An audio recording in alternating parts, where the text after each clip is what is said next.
मुक्तिनाथ हिमालय के पहाड़ों में जहां भगवान विष्णु शालिग्राम पत्थर में निवास करते हैं। यह एक ऐसा मुक्ति क्षेत्र है जहां मनुष्य को मुक्ति और मोक्ष प्राप्त होता है। पर पापों से मुक्ति के लिए आपको दुर्गम रास्तों को पार कर यहाँ आना होता है और हिमालय की इन ठंडी 108 धाराओं और कुंडों में स्नान करना पड़ता है। और अगर आप इन सारी परीक्षाओं में पास हुए तो आपको मिलती है मुक्ति, जैसे भगवान विष्णु को मिली थी वृंदा के श्राप से। अगर आप कभी लद्दाख गए हो तो समझते होगे लद्दाख में जितना सुंदर मंजिल होता है उतना ही सुंदर सफर और रास्ते। हमारा ये सफर भी ऐसा ही है, जिसके रास्ते में मिलेंगे हद से खूबसूरत नज़ारे।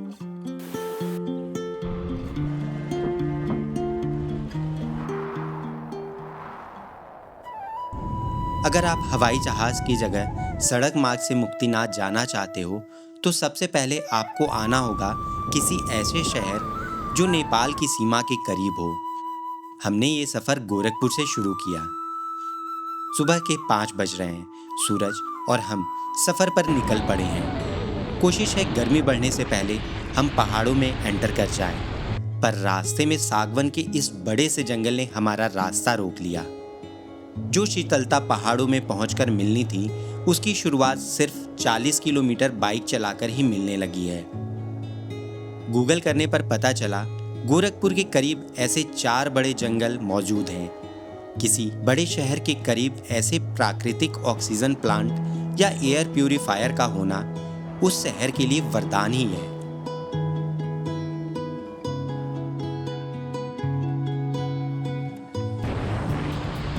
यह है भारत नेपाल की सीमा। यहाँ हमें भारतीय सुरक्षा कर्मियों को अपनी आईडी और गाड़ियों के नंबर एंट्री कराने हैं। और ये है नेपाल का भंसार कार्यालय। रोड अच्छे हैं और बॉर्डर से 20-30 किलोमीटर चलते ही सामने पहाड़ नजर आने लगा है। बुटवल से पहाड़ चढ़ते ही तिनाऊ नदी सड़क के साथ साथ चलने लगी है। लगभग तराई क्षेत्र में होने के बावजूद इसका पानी बिल्कुल साफ है। सिद्ध बाबा टेम्पल के पास ही है ये रामापिथेकस पार्क। यहाँ छोटा सा वाटरफॉल है जो घूमने नहाने के लिए परफेक्ट है। और उस पार एक टेम्पल भी है जहाँ इस हैंगिंग ब्रिज से जा सकते हैं।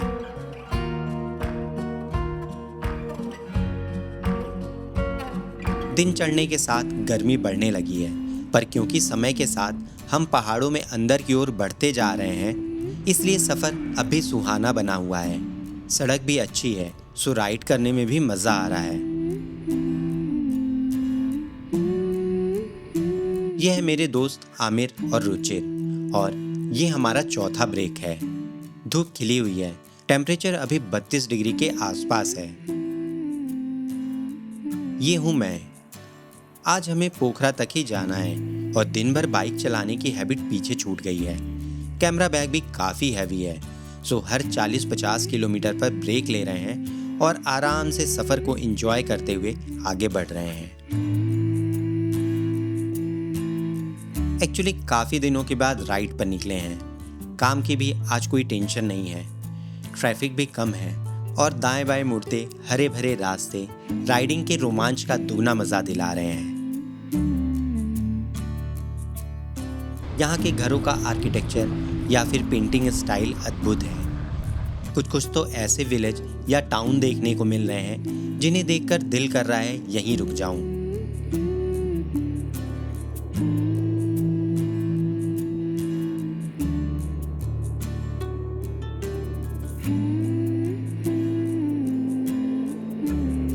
मन को तो समझा ले रहे हैं, पर पेट को कैसे समझाएं। ये कभी चिप्स कोल्ड ड्रिंक मांग रहा है, तो कभी पानी, तो कभी मोमोज।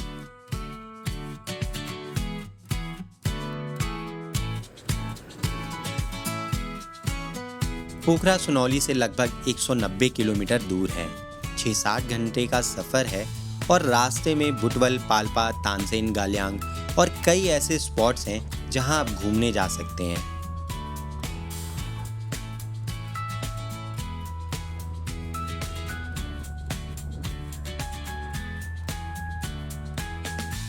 ये है काली गंडकी नदी। मुक्तिनाथ पहुंचने तक हमारा सफ़र इस नदी के इर्द गिर्द ही रहने वाला है। ये पूरा सफर पहाड़ों में कई सारे छोटे नदी नालों, मौसमी और कुछ परमानेंट झरनों से होकर गुजरता है। क्योंकि हरियाली हर समय देखने को मिलती है और लैंडस्केप भी चेंज होता रहता है, सो सफर में ना कभी बोरियत महसूस होती है, न थकान शरीर पर हावी होती है।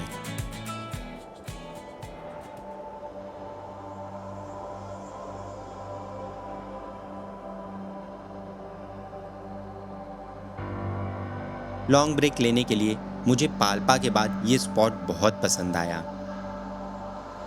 उस पार एक टेंपल है जहां इस ब्रिज से जा सकते हैं।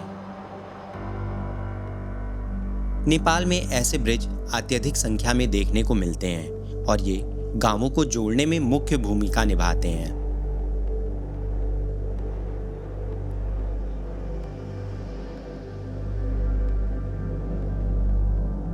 पहाड़, पानी, पुल और आग हमेशा से मुझे बहुत डेडली कॉम्बिनेशन लगता है। और यहाँ तो ये झूलता हुआ हैंगिंग ब्रिज, तेज हवा में बर्फ से उठते रुई के फाहे और ये सनसेट अलग ही प्राकृतिक सुंदरता का एहसास करा रहे हैं। और इन एहसासों को बिना महसूस किए मंजिल के लिए दौड़ते जाना इस सफर के साथ बेईमानी होगी। यहाँ थोड़ी देर रुककर चाय पीते हुए हमने सनसेट देखा और फिर निकल पड़े पोखरा के लिए। अब तक का सफर बहुत अच्छा रहा है, पर आसमान में घिरते बादल और हवा में आ रही बारिश की खुशबू बता रही है अब सफर का अंदाज बदलने वाला है।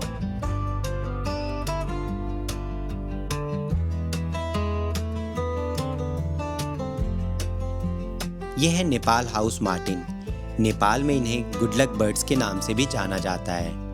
ऐसी मान्यता है अगर ये आपके घर में घोंसले बनाती है तो इससे सुख समृद्धि आती है। यहाँ सभी इनकी सुविधा का ध्यान रखते हैं। क्लाइमेट चेंज इसका जो प्रभाव है नेपाल में बहुत है।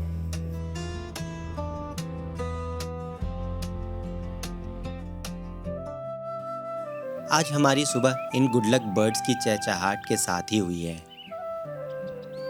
हम रुके हुए पोखरा फेवा ताल के करीब पामे में। लेक साइड की अपेक्षा इधर चहल पहल थोड़ी कम रहती है। मुक्तिनाथ अन्नपूर्णा कंजर्वेशन एरिया में आता है, जहां जाने के लिए परमिट की आवश्यकता पड़ती है, जो नेपाल टूरिज्म बोर्ड के ऑफिस से ले सकते हैं। ऑफिस 10 बजे खुलेगा। चलिए तब तक फेवा ताल घूम लेते हैं।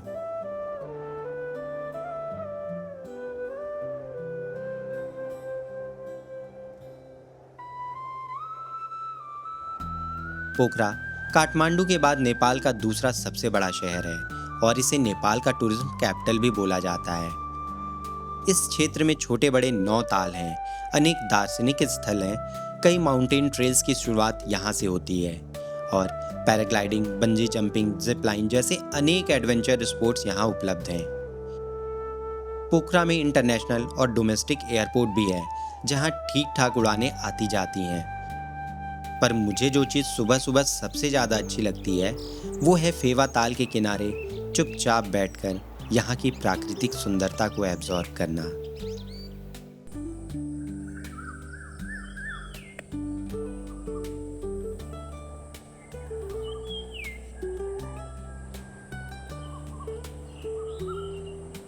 रारा लेक के बाद फेवा ताल नेपाल की दूसरी सबसे बड़ी मीठे पानी की झील है। इसका पूर्वी छोर सबसे अधिक व्यस्त है और सबसे ज्यादा होटल्स और घनी आबादी इस क्षेत्र में ही रहती है।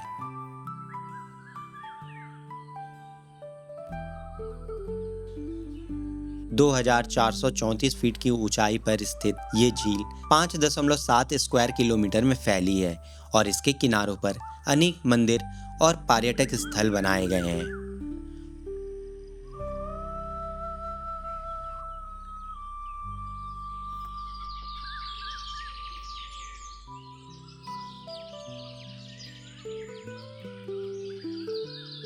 Wow, what a pleasant morning. पहाड़, पानी, परिंदे और ये सुकून। गौरी घाट से हम आ गए हैं श्री नर्मदेश्वर महादेव मंदिर। मंदिर के सामने ही इग्रेट ब्रीडिंग कॉलोनी है और यहाँ सैकड़ों की संख्या में इनके घोंसले लगे हुए हैं।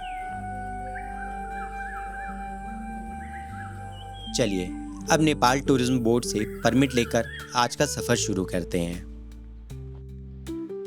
परमिट लेकर बाइक का शॉक एब्जॉर्बर बनवाकर रोड हिट करने में हमें बज चुके हैं दोपहर के 2।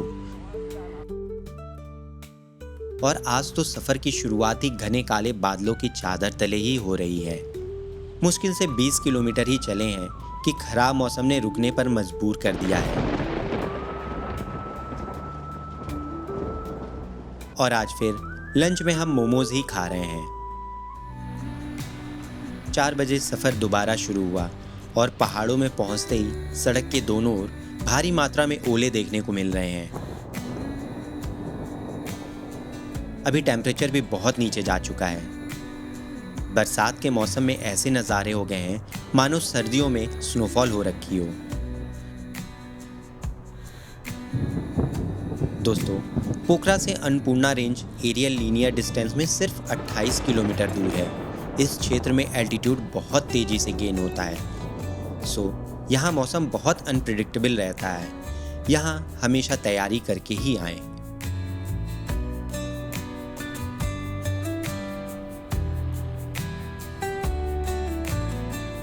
पहले बारिश, फिर ओले और अब धुंध।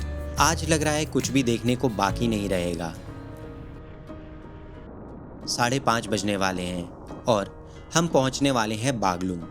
यहाँ से राइट साइड की रोड हमें सीधे बेनी ले जाएगी, पर वो रोड अंडर कंस्ट्रक्शन है और बारिश के बाद कीचड़ में फंसने का रिस्क है। सो हम लेफ्ट से लंबे रास्ते से होकर बेनी जा रहे हैं। इस रास्ते के अपने ही चैलेंजेस हैं। एक तो ये लंबा है, आगे चलकर काफ़ी पतला है और बागलुंग के बाद के फॉरेस्ट एरिया को शाम 6 बजे के बाद लोग अवॉइड करते हैं क्योंकि उधर बाघ और जंगली जानवरों के अटैक का खतरा रहता है। भाई, ये बेनी जाने का यही रास्ता है? बेनी जाने का यही रास्ता नहीं है। यहाँ से जाइए, जाइए तो बस से जाइए, बाजार से भी चला जाएगा। बाजार से भी चला जाएगा बेनी। कौन सा अच्छा रास्ता है? हाँ, जाएगा, उधर जाएगा, फिर The train crawled slowly through the dark. नहीं, बेनी जाना है, Beni. Thank you. Its wheels kept chanting नहीं, Beni their Beni slow song. Beni. हाँ, Next crossroad slipped into the night. यहाँबाट माथि जानु, यता सिधै जानु। हाँ। यहाँ अलि उता गएपछि एउटा, यहाँबाट माथि गएपछि एउटा चोक आउँछ, त्योभन्दा अघिल्लो चोकबाट त्यो मेन रोड छ। हाँ, मेन रोडबाट माथि लाग्नु। दाहिने। होइन, अब यहीँबाट सिधा जानु। हाँ, त्यहाँ माथि जाने बाटो छ, त्यो बाटो नछोडिकन माथिसम्म जानु, कुडुलेसम्म, कुडुलेबाट उता बेनी जाने, उता जाने, त्यहाँ इधर से सीधा है। जाना तो हमें सिर्फ 17 किलोमीटर है, पर काफ़ी समय रास्ता पूछने में निकल गया और फिर 6:30 बजे हम जंगल की तरफ बढ़े। Perfume mist wrapped me in the night. इतनी कम रोशनी में हमने जंगल को पार किया, हमें कुछ भी दिखाई नहीं दिया और रात 8 बजे हम पहुंचे बेनी। डिनर में फिर से मोमो। आज दिन की शुरुआत हम भगवान का नाम लेकर कर रहे हैं। सुबह के 9 बज रहे हैं, धूप खिलाई है और जिन माउंटेन रेंजेस को हम कल खराब मौसम के कारण देख नहीं पाए थे, उन्हें आज देखने को बेकरार हैं। ये है ठूलो डगर। आपको याद होगा, अयोध्या में राम मूर्ति निर्माण से पहले 2 बड़े बड़े पत्थर ट्रक पर लादकर कई शहरों से गुजारे गए थे। वो शालिग्राम शिला यहीं से निकाला गया था और जनकपुर राम जानकी मंदिर के सौजन्य से, यानी राम जी के ससुराल पक्ष से उसे उपहार स्वरूप भेजा गया था। इससे आप भारत और नेपाल के बीच रोटी बेटी के रिश्ते की गहराई को समझ सकते हैं। बेनी से एक बार फिर हम काली गंडकी नदी के साथ साथ चल पड़े हैं। शुरू के 4-5 किलोमीटर सड़क अच्छी मिली, पर अब कच्चे रास्ते रफ्तार को थाम रखे हैं। मुक्तिनाथ मंदिर की कहानी का सबसे महत्वपूर्ण हिस्सा शालिग्राम पत्थर के इर्द गिर्द है और ये शालिग्राम पत्थर सिर्फ काली गंडकी नदी में पाए जाते हैं। क्या है शालिग्राम पत्थर जिसे विष्णु जी का स्वरूप मानकर पूजते हैं और ये कैसा दिखता है ये भी जानेंगे, पर पहले काली गंडकी नदी को देख लेते हैं।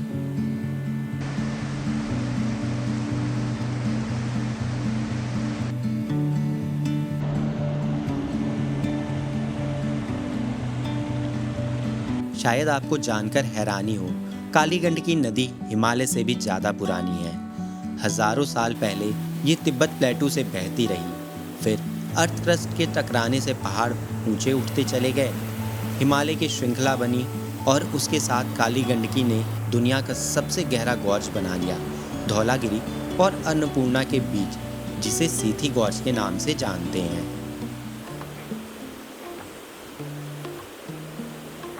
Sun is shining bright.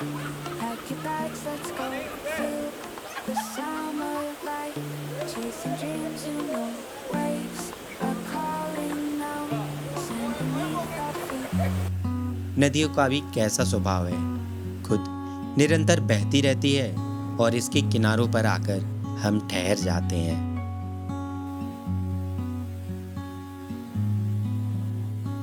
पर सफर का स्वभाव तो विश्राम के बाद चलते जाना है। यहाँ से निकल पड़े हम तातो पानी के लिए। Open roads ahead. Wind in our hair. Colors turning red. यह है म्याग्दी का तिपलियांग गांव। छोटा सा पर सुंदर सा गांव है। यहाँ कुछ रेस्टोरेंट्स भी बने हुए हैं। Summer nights and days in so many ways. यहाँ से थोड़ा आगे बढ़कर है ये आइकॉनिक पॉइंट, जो हाफ टनलिंग करके बनाया गया है। यहाँ आपको कल्पा किन्नौर की याद आ जाएगी। कल के सफ़र की अपेक्षा आज सड़क, पेड़, पहाड़ और हवा में ठंडक बिल्कुल बदल चुकी है। आज सफ़र घनी आबादी से दूर एक अलग ही लैंडस्केप में चल रहा है। एक नदी है जो कभी दाएं तो कभी बाएं शोर मचाते बह रही है, और ये रास्ता है जिन पर चलने की हमारी आदत नहीं है। ये हमें तेज़ चलने नहीं दे रहे हैं और हम तेज़ चलना भी नहीं चाह रहे हैं। कभी बाइक की चेन लूप करा रहे हैं तो कभी अच्छे स्पॉट्स आने पर चाय स्नैक्स का लुत्फ़ उठा रहे हैं।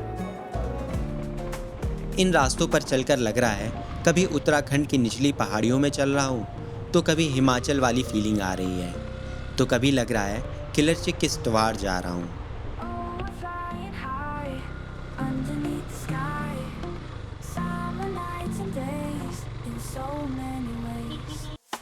Oh, we're flying high underneath the sky.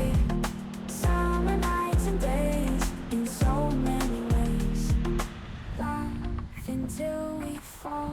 ये स्ट्रेच आज का सबसे चैलेंजिंग पार्ट था, पर जैसे ही इसे पार करके आप मुड़ते हो, सामने दिखता है इस रूट का सबसे सुंदर वाटरफॉल, रूपसे वाटरफॉल।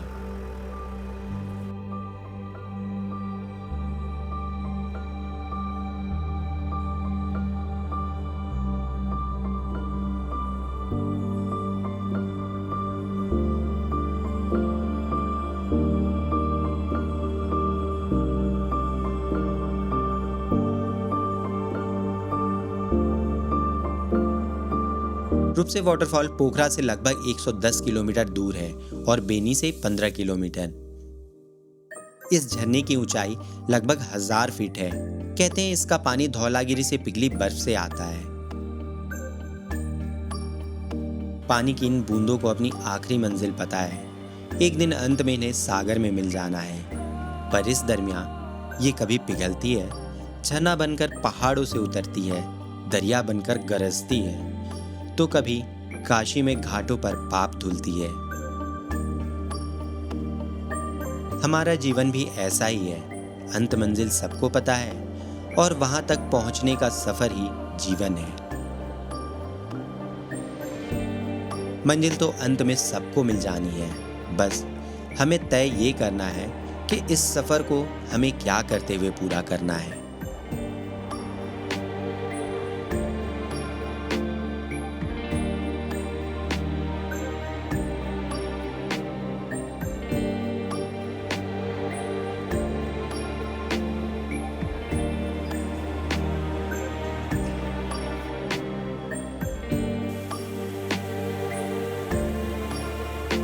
मौसम फिर से करवट बदलने लगा है। 6594 फीट की ऊंचाई पर यह है घासा। यहाँ अन्नपूर्णा कंजर्वेशन एरिया में एंटर करने के लिए ज़रूरी परमिट चेक हुआ। अगर आप पोखरा में परमिट नहीं बनवा पाए हैं तो यहाँ बनवा सकते हैं। यहाँ से आगे किसी भी प्रकार के ड्रोन को बिना परमिट के उड़ाना प्रतिबंधित है और ड्रोन परमिट की फीस 1 लाख नेपाली रुपए है। घासा के बाद सड़क भी अच्छी मिल रही है और मौसम इसमें 4 चांद लगा रहा है। बस कुछ मोड़ों में नज़ारे पूरी तरह बदल चुके हैं। जो बादल अब तक सर के ऊपर थे वो अब नज़रों के सामने हैं। I am feeling very excited. अब ये परमिट लेकर किसी प्रोटेक्टेड एरिया में एंटर करने का साइकोलॉजिकल इफेक्ट है या इस लैंडस्केप को देखकर है, ये तो नहीं पता। अब हिमालय के क्षेत्र में होने का एहसास हो रहा है, पर इन्होंने अन्नपूर्णा रेंज को पूरी तरह ढक रखा है। अगर बादल नहीं होते तो लेफ्ट की पहाड़ियों में धौलागिरी और राइट में अन्नपूर्णा रेंज दिखाई दे रहे होते, पर इस मौसम का अलग ही मज़ा है।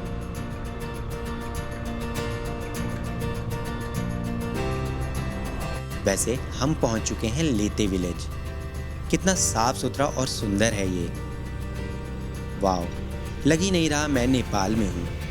यहाँ स्लेट से बने मकान देखने को मिल रहे हैं, मतलब हम 8000 फीट के आसपास के एल्टीट्यूड पर आ चुके हैं। ये धौलागिरी माउंटेन रेंज के ठीक नीचे स्थित है, पर बादलों के कारण हमें उसका व्यू नहीं मिल पा रहा है।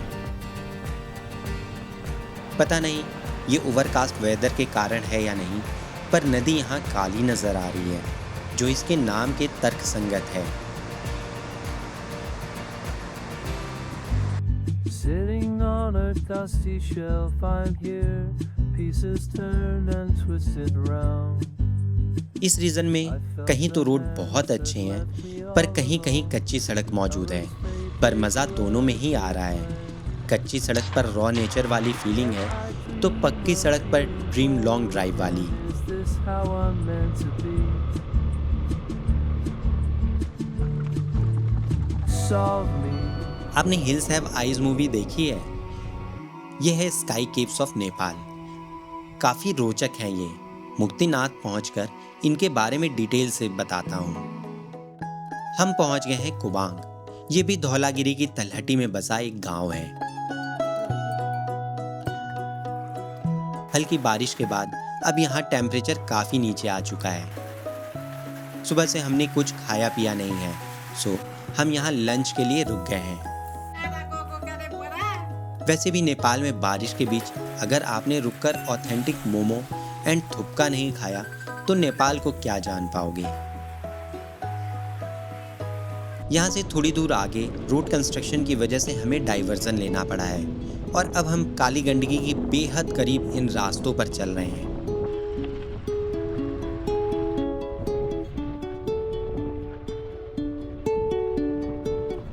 हल्की हल्की बारिश फिर से शुरू हो चुकी है और आगे मौसम और खराब लग रहा है।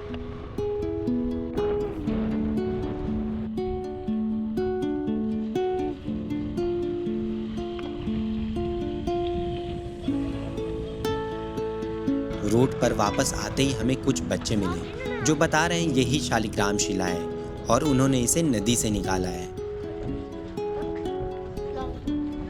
कितने का है? 25 रुपये और 30 रुपये।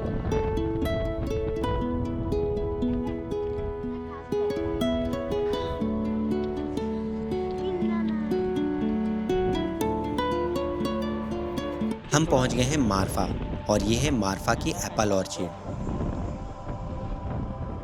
पब्लिक ट्रांसपोर्ट से मुक्तिनाथ जाने में इसे अंदर से देखने का मौका नहीं मिलता, इसलिए हमने बाइक से मुक्तिनाथ प्लान किया है।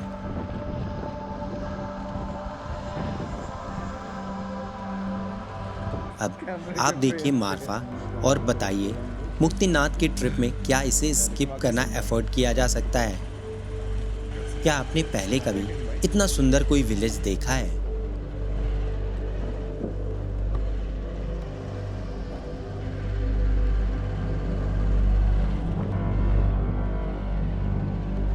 दोस्तों, मारफा बना है 2 शब्दों के मेल से। पहला मार जिसका मतलब होता है मेहनतकश और दूसरा शब्द है फा जिसका मतलब है लोग। तो मारफा का मतलब है मेहनतकश लोग यानी हार्ड वर्किंग पीपल। यहाँ के लोग तिब्बतन बुद्धिज्म में विश्वास रखते हैं। जिसकी झलक यहाँ के आर्किटेक्चर, पहनावे ओढ़ावे और वेशभूषा में साफ नजर आती है।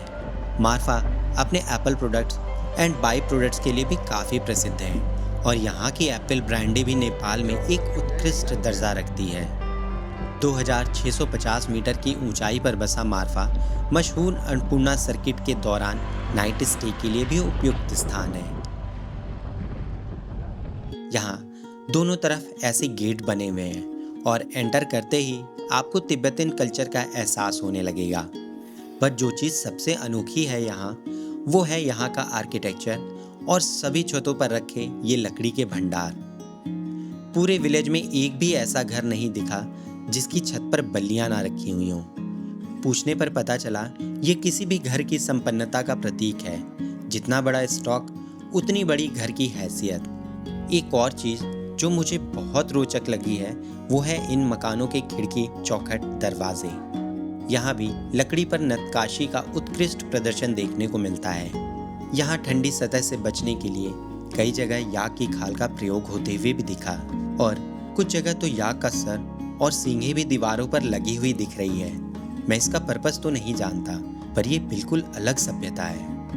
मेन विलेज के पीछे ही ओल्ड विलेज है, जो गांव के कमर्शियलाइजेशन होने के बाद अब स्टोरेज या पशुओं को रखने के लिए यूज हो रहा है।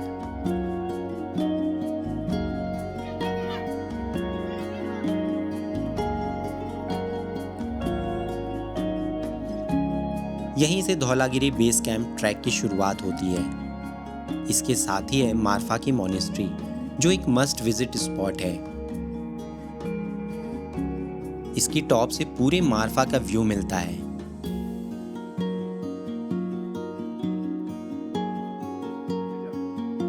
पानी की जरूरतों को पूरा करने के लिए पूरे गांव से ये वाटर स्ट्रीम निकाली गई है।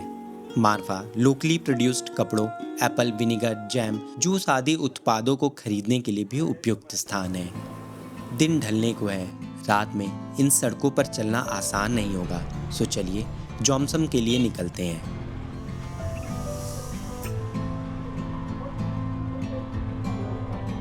और जिसका डर था वही हुआ।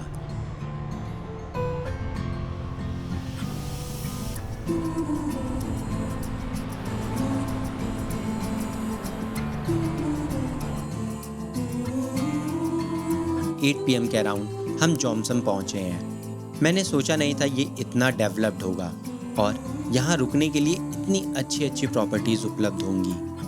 और आज हम यहाँ मोमो नहीं, थकाली थाली खा रहे हैं, जो पूरे नेपाल में प्रसिद्ध है, उपलब्ध है और इसका ओरिजिन इसी क्षेत्र में हुआ था।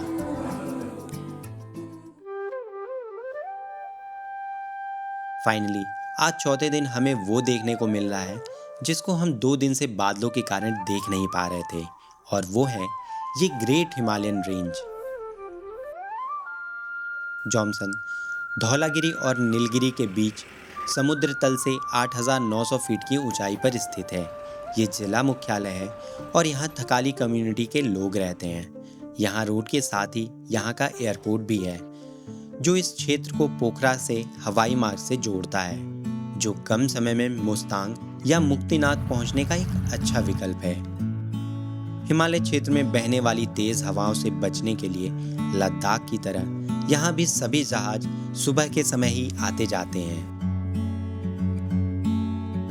जॉमसन से मुक्तिनाथ की दूरी 24 किलोमीटर है, वहीं जॉमसन से कागबेनी की दूरी 11 किलोमीटर है। यह है कागबेनी। ये हिमालय क्षेत्र में स्थित सबसे पुराने गांवों में से एक है। हिंदू श्रद्धालु यहाँ रुककर अपने पितरों की आत्मा की शांति के लिए विशेष पितृ पूजा करते हैं, फिर मुक्तिनाथ दर्शन को जाते हैं। यहाँ के मठ और मंदिर देखने लायक हैं।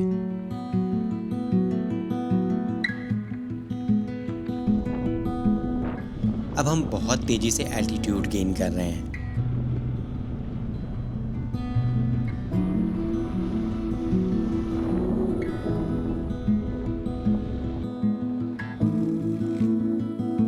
यह है शेरथांग कागबेनी व्यू पॉइंट। यहाँ से कागबेनी का टॉप व्यू मिलता है। साथ ही यहाँ शालिग्राम शिला का प्रतिरूप देख सकते हैं। यहाँ से थोरांगला की पहली झलक देखने को मिल रही है। इसे पार कर आप तिलिचो लेक और मनांग पहुंच जाते हैं। वाओ, ये कितना सुंदर लग रहा है। ये सेब के पेड़ और फूल हैं। थोड़े दिनों में यही सेब के फलों में परिवर्तित हो जाएंगे।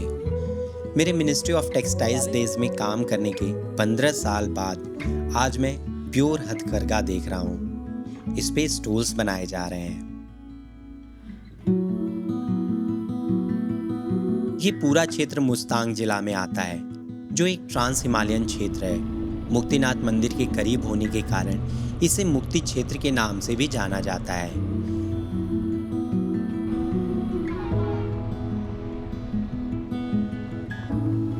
मंदिर की पार्किंग से इन सीढ़ियों तक आप पैदल या खच्चरों की सवारी कर पहुंच सकते हैं।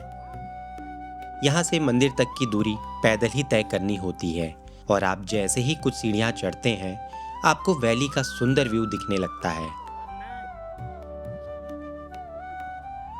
जैसा कि मैंने पहले बताया, मुक्तिनाथ हिंदू और बौद्ध दोनों का तीर्थ स्थान है। इसका एहसास आपको पूरे मंदिर में हर स्थान पर महसूस होगा। एक साथ ही आपको Buddhist prayer wheels, flags, bells और मुक्तिनाथ की यज्ञशाला देखने को मिल जाएगी।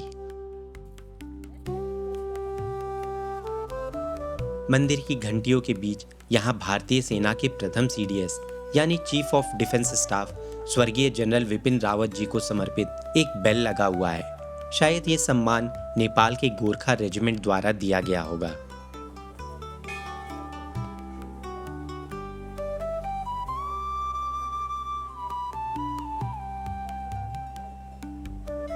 यह है मुक्तिनाथ जी का मंदिर। देवी भागवत पुराण, महापुराण और शिव पुराण के अनुसार तुलसी माँ लक्ष्मी का अवतार थी और भगवान विष्णु से विवाह करना चाहती थी। सो वो सब कुछ त्याग कर बद्रीनाथ तप करने चली गईं। इधर विधि के विधान के अनुसार तुलसी का गंधर्व विवाह शंखचूर्ण नामक दानव से हुआ।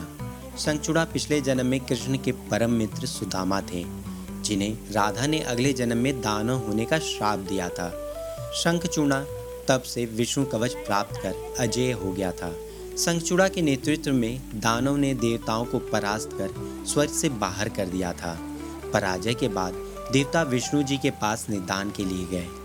श्री विष्णु ने बताया उसका वध शिव द्वारा निर्धारित है।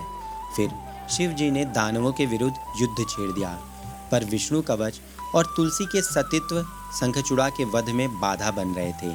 तब भगवान विष्णु वृद्ध ब्राह्मण का रूप धारण कर शंखचूर्ण से भिक्षा में उसका कवच मांग लिए और फिर वही कवच पहनकर और शंखचूर्ण का रूप धारण कर तुलसी का सतीत्व नाश कर दिया।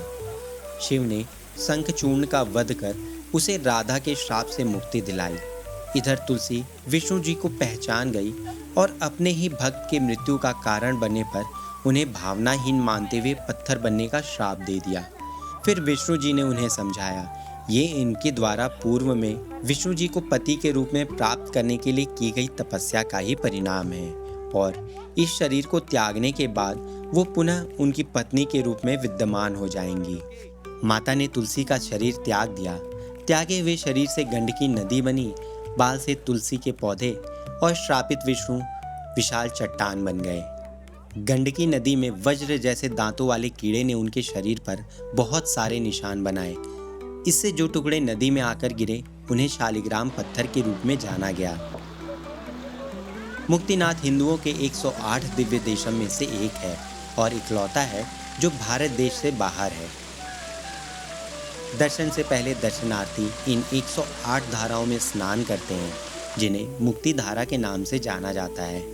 सभी धाराएं शेर, गाय, घोड़े जैसे जानवरों के मुख से निकल रही हैं। ऐसी मान्यता है ये पानी पवित्र गोसाई कुंड ताल से आता है। मुझे ये नहीं पता 108 धाराओं का कनेक्शन 108 दिव्य देशम से है या 9 ग्रह और 12 राशियों के कॉम्बिनेशन से, पर कहते हैं इनमें स्नान करने से जन्म के सारे पाप धुल जाते हैं। पापों से मुक्ति पाने मनुष्य इतना दूर तो आ जाता है, पर यहाँ का पानी इतना ठंडा है कि बहुत कम लोग ही इसमें स्नान करने का साहस जुटा पाते हैं। 108 धाराओं में स्नान करने के बाद मंदिर के सामने बने पुण्य कुंड और फिर सरस्वती कुंड में स्नान करने की प्रथा है। मंदिर तिब्बतियन पगोड़े स्टाइल में बनाया गया है। सर्दियों के मौसम में यहाँ ठीक ठाक बर्फ गिरती है। मंदिर प्रांगण में ही बौद्ध मंदिर भी है। यहाँ सैकड़ों दिए जलते दिख रहे हैं। कहते हैं गुरु रिंपोचे अपनी तिब्बत यात्रा के दौरान यहाँ रुककर मेडिटेट किए थे। इस स्थान को बौद्ध देवता अवलोकितेश्वर के निवास के रूप में पूजते हैं। बौद्धों के लिए मुक्तिनाथ डाकिनी का निवास स्थान है, जिन्हें आकाश नर्तकी के रूप में जाना जाता है। ये उनके 24 तांत्रिक स्थानों में से एक है। बुद्धिस्ट इसे चुमिंग ग्यात्सा कहते हैं, जिसका तिब्बती में अर्थ है 100 जल। मंदिर के पास ही सक्यमुनि बुद्धा का पत्थर से बना 32 फीट ऊंचा स्ट्रक्चर स्थापित है। पास ही में ज्वालामाई का मंदिर है। ये माता सती के 51 शक्तिपीठों में से एक है। कुछ कहते हैं यहाँ उनका दाहिना गाल गिरा था, कुछ कहते हैं शीश। माता शक्ति को यहाँ गंडकी चंडी के नाम से जाना गया। वहीं हर शक्तिपीठ की रक्षा के लिए शिव द्वारा बिठाए गए भैरव को चक्रपाणी। यह है स्काई केव्स ऑफ मस्तांग। ये मस्तांग और अपर मस्तांग मिलाकर 10,000 की संख्या में खोजे गए हैं। 1990 से लेकर 2010 के बीच इन केव से बहुत सारे बुद्धिस्ट पेंटिंग्स, स्कल्पचर्स, मैन्युस्क्रिप्ट्स के साथ साथ पार्शियली ममीफाइड बॉडीज निकाली गई हैं, जो 3rd से लेकर 14th सेंचुरी के बीच की हैं। हम आज ही पोखरा लौट जाएंगे। चाहकर भी वीडियो यहाँ खत्म नहीं कर पा रहा, क्योंकि वापसी का सफ़र भी बहुत सुंदर है और मुक्तिनाथ की एक और रोचक कहानी बतानी है। दोस्तों, एक और प्रसिद्ध मान्यता के अनुसार स्कंद पुराण, पद्म पुराण के अनुसार असुर जलंधर समुद्र मंथन के परिणाम से आक्रोशित होकर देवताओं को स्वर्ग से बाहर कर दिया था। फिर नारद मुनि ने उसे माता पार्वती के रूप के बारे में बताया, जिससे मोहित होकर वो माता पार्वती को पाने की इच्छा रखने लगा। जलंधर की पत्नी थी वृंदा, जिसका सतीत्व शिव द्वारा जलंधर के व्रत में बाधा बन रहा था। वृंदा के समस्त जलंधर का नकली मृत शरीर प्रस्तुत किया गया, जिसे पुनः जीवित करने की गुहार वृंदा ने एक ऋषि मुनि से की। मुनि ने शरीर को पुनः जीवित कर दिया और विष्णु वृंदा के साथ जलंधर बनकर रहने लगे। कुछ समय बाद वृंदा को इस बात का एहसास हुआ, जिस पर वृंदा ने विष्णु जी को श्राप दिया, जिस प्रकार मैं अपने पति से बिछड़ी हूँ, उसी प्रकार आप भी अपनी पत्नी से बिछड़ जाओगे। इसी श्राप के कारण राम अवतार में रावण द्वारा सीता जी का हरण हुआ और विष्णु रूपी राम जी सीता जी से बिछड़ने का वियोग झेले। वृंदा की मृत्यु से विष्णु जी यहीं क्षुब्ध अवस्था में ठहर गए। बाद में धात्री और तुलसी जी के सहयोग से उनका पुनः बैकुंठ जाना हुआ। इस मंदिर को पुष्कर, तिरुपति, बद्रीनाथ आदि 8 स्वयं व्यक्त क्षेत्र में से एक माना गया है। मंदिर में भगवान विष्णु शालिग्राम रूप में विराजमान हैं। मुक्तिनाथ मंदिर को नेपाल में धार्मिक सद्भाव के प्रतीक के रूप में देखा जाता है। यहाँ हिंदू और बौद्ध दोनों हजारों सालों से एक स्थान पर पूजा करते हैं। दोनों परस्पर सम्मान के साथ एक दूसरे की पूजा में शामिल होते हैं।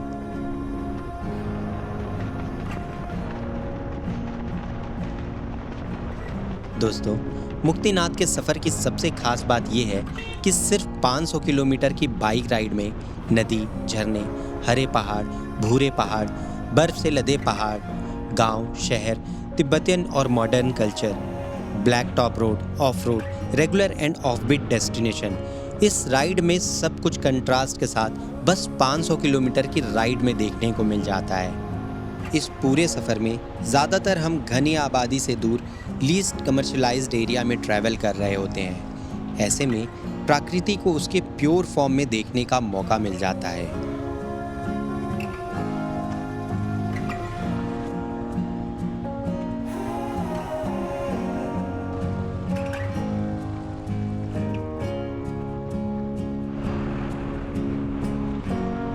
रात 12 बजे के करीब हम पहुंचे पोखरा।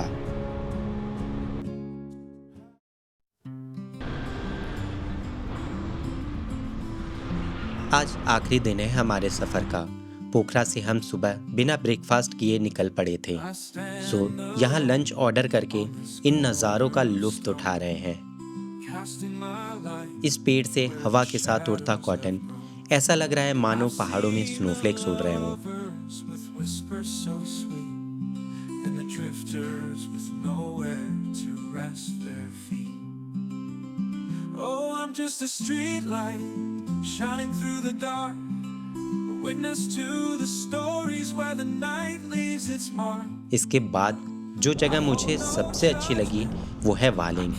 यहाँ अधिकतर मकान पिंक कलर में पेंट किए हुए हैं। For the wandering flame, the old man pauses, his cigarette glows. पोखरा से बुटवल तक का सफ़र पहाड़ों में ही गुजरता है और अगर इसमें कोई ग्रुप मिल जाए तो सफ़र में समय का पता ही नहीं चलता। Curfew won't find, while the moon trades her secrets. एक बार फिर से हम आ गए हैं काली गंडकी नदी के किनारे। Oh, I'm just a street कल light. ऊंचे पहाड़ों में जो गरज रही थी वो यहाँ शांत बह रही है। Stories where the night leaves its mark.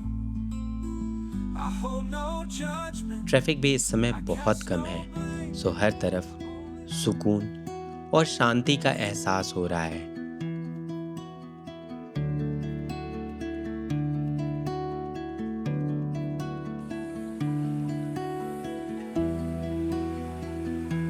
शाम 5 बजे के करीब हम पहुंचे बुटवल के नज़दीक रिवर साइड गार्डन रिजॉर्ट। पहाड़ों से मैदानों में पहुंचने से पहले एक बार और पेड़ पौधे जंगल पहाड़ पानी को महसूस करने।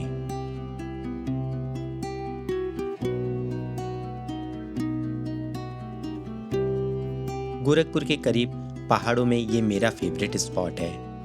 नहाने के लिए साफ पानी, टेस्टी फूड और पानी में मछलियों द्वारा फ्री फिश पेडिक्योर।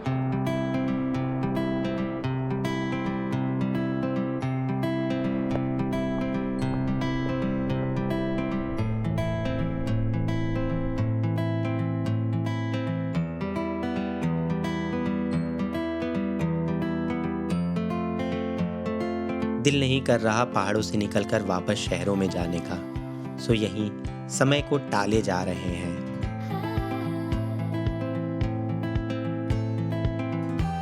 अपने घोंसलों को लौटते पक्षी, अस्त होता सूरज कह रहा है अब घर जाने का वक्त हो चला है।